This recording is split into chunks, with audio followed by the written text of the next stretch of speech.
Britney travaille pour une organisation secrète spécialisée dans la lutte contre les forces occultes. Elle doit y recruter un individu doté de véritables aptitudes psychiques. 3 personnes postulent, mais l'une d'entre elles ne possède aucun pouvoir. Saurez-vous deviner laquelle?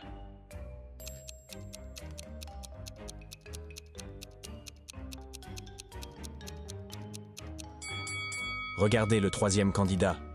La balle ne flotte pas. Elle est suspendue à un fil presque invisible. Pourquoi userait-il d'un tel subterfuge s'il possédait de réels pouvoirs?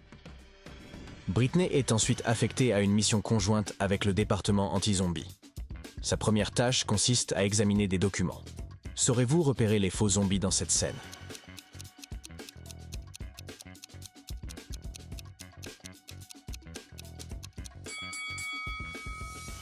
Cette femme munie d'un talkie-walkie semble bien être une agente infiltrée. Et dans cette image, quel zombie est en fait un agent incognito?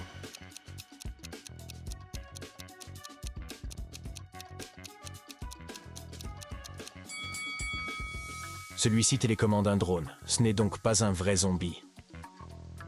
Passons à l'image suivante. Lequel de ces zombies est en fait une femme?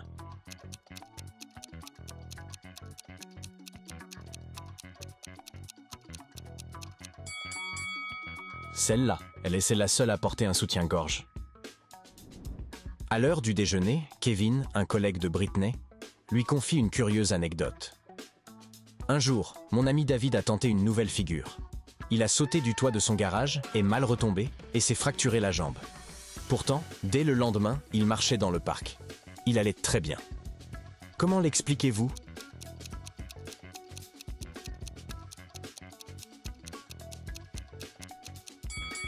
Avez-vous remarqué ce détail? Dave est en fait un robot. Il a donc pu être réparé dans un délai très bref. Soudain, Britney reçoit un appel. Une voix féminine, bouleversée, se présente. « Bonjour, je suis Nina. J'ai emmené nos fils chez mes parents pour la semaine, en dehors de la ville. Mais quelqu'un a agressé mon mari, Charles. J'ai fait demi-tour dès qu'il m'a appelé. » Arrivée sur les lieux, Britney interroge 3 suspects. Laurence, la femme de ménage, déclare « J'ai passé la journée entière à nettoyer la maison. J'étais épuisé, je me suis couché tôt. » Xavier, le jardinier, dit « Je travaillais dans le jardin.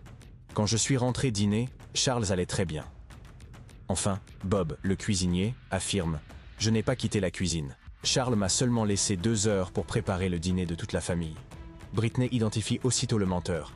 Et vous?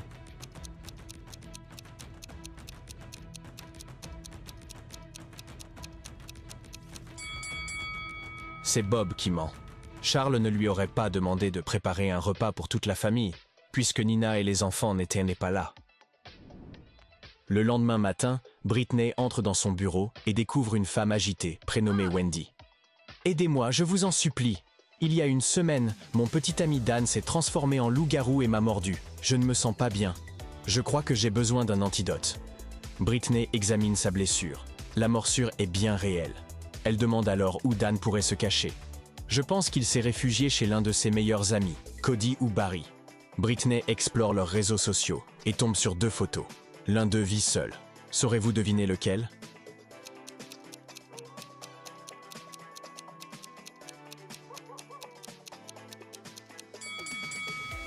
Cody possède 2 brosses à dents. Barry, lui, n'en a qu'une. Il vit donc seul. Britney se rend ensuite chez Cody pour l'interroger. Elle lui demande « Quand as-tu vu Dan pour la dernière fois ?» Cody répond « Il y a une semaine. On a dîné chez moi, puis on a passé la nuit à jouer à des jeux vidéo. Il est parti le lendemain matin et je n'ai plus eu de nouvelles. » Tu n'as rien remarqué d'étrange chez lui? Non, rien du tout. C'était une soirée banale. Pourquoi? Il y a un problème? Après cette réponse, Britney comprend immédiatement qu'il ment. Pourquoi, à votre avis?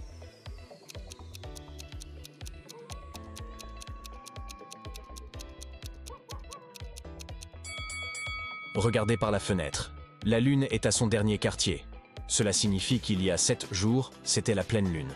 Dan aurait dû se transformer. Si Cody n'a rien vu d'anormal, c'est peut-être qu'il est lui aussi un loup-garou. Après le travail, Britney décide de se promener dans un parc. Elle s'égare et croise 3 inconnus. L'un d'eux, une femme, lui lance « Je vous emmènerai à l'arrêt de bus le plus proche si vous devinez lequel de ces hommes est mon petit ami. Pouvez-vous l'aider?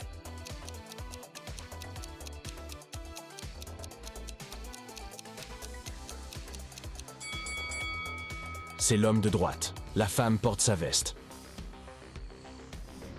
Britney rend visite à sa grand-mère qui habite un immeuble. Mais en arrivant, elle découvre cette dernière en larmes. Quelqu'un lui a volé toutes ses économies.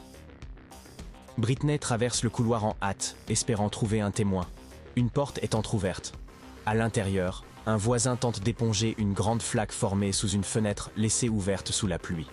Lorsqu'elle lui demande s'il a entendu quoi que ce soit, il affirme avoir été chez lui depuis environ 1 heure, sans avoir rien remarqué. Britney alerte la police, certaine qu'il ment. Pourquoi?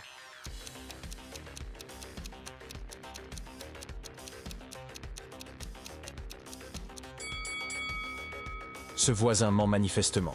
S'il avait vraiment été là depuis 1 heure, il aurait déjà fermé sa fenêtre pour éviter l'inondation.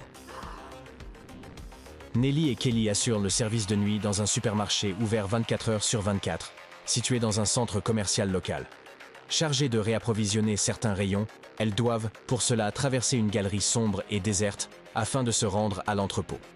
Vers 3 heures du matin, elles découvrent que la caisse a été dévalisée.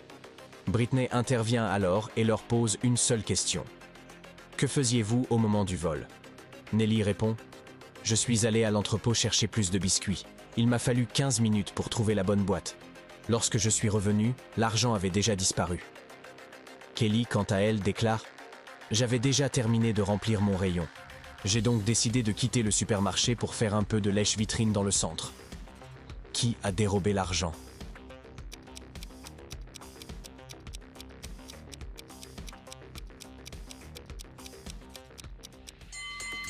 Kelly est la coupable. Le vol a eu lieu en pleine nuit, moment où tous les autres magasins sont fermés. Britney allume l'ordinateur de l'entreprise et constate qu'un tiers en a modifié le mot de passe. Heureusement, elle découvre à proximité un petit mot contenant un indice. Elle saisit le nombre mentionné, mais ça ne fonctionne pas. Parviendrez-vous à trouver le bon mot de passe?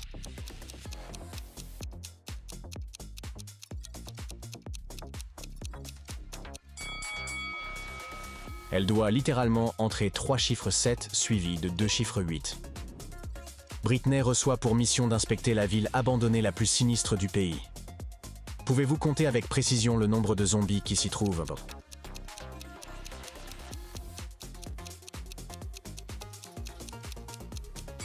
Il y en a 11.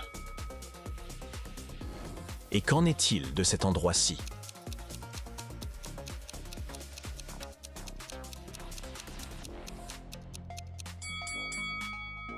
Il y a 13 zombies.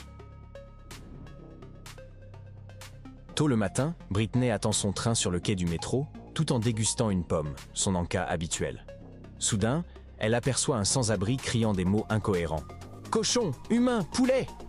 Agacée, Britney s'avance vers lui et l'interpelle. « Pourquoi êtes-vous si grossier ?» Mais l'homme l'ignore et crie simplement « Pomme !» Pourquoi Britney est-elle soudain glacée d'effroi?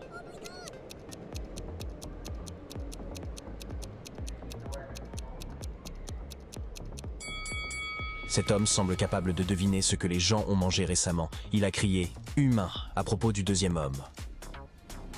Britney reçoit un message de son employeur.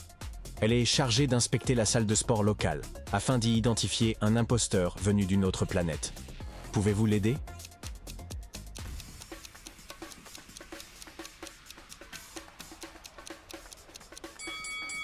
Il s'agit de cette femme. Les êtres humains n'ont pas de fermetures éclairs sur leur peau, n'est-ce pas? Britney intercepte l'extraterrestre, qui se présente sous le nom de Stella. Celle-ci lui propose de prendre un smoothie dans un café du coin afin de faire plus ample connaissance. Saurez-vous repérer 10 différences entre ces 2 rayons de boissons?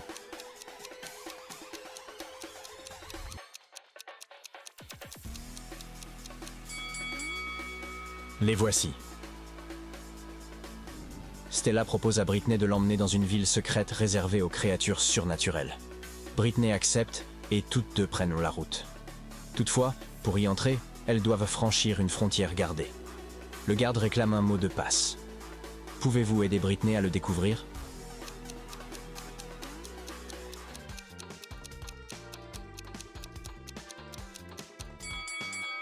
Elles doivent simplement compter le nombre de chiens, de roses et de lanternes présents dans les environs. Le code est donc 263. Parvenue dans la ville, Stella emmène Britney dans son salon de thé favori. Elles y prennent 2 photos. Êtes-vous capable de distinguer les 10 différences qui les opposent?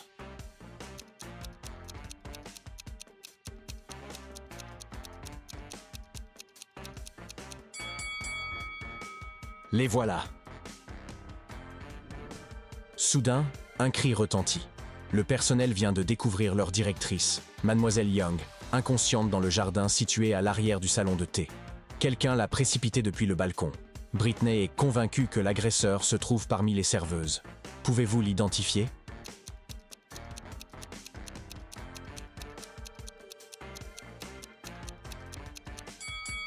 Mademoiselle Young, dans sa chute, a agrippé la chevelure de son agresseuse et lui a arraché une fleur.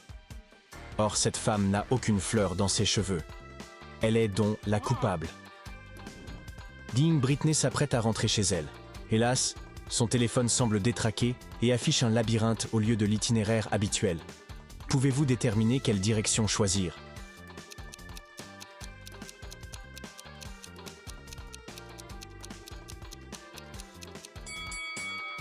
Seule l'option A la ramènera chez elle.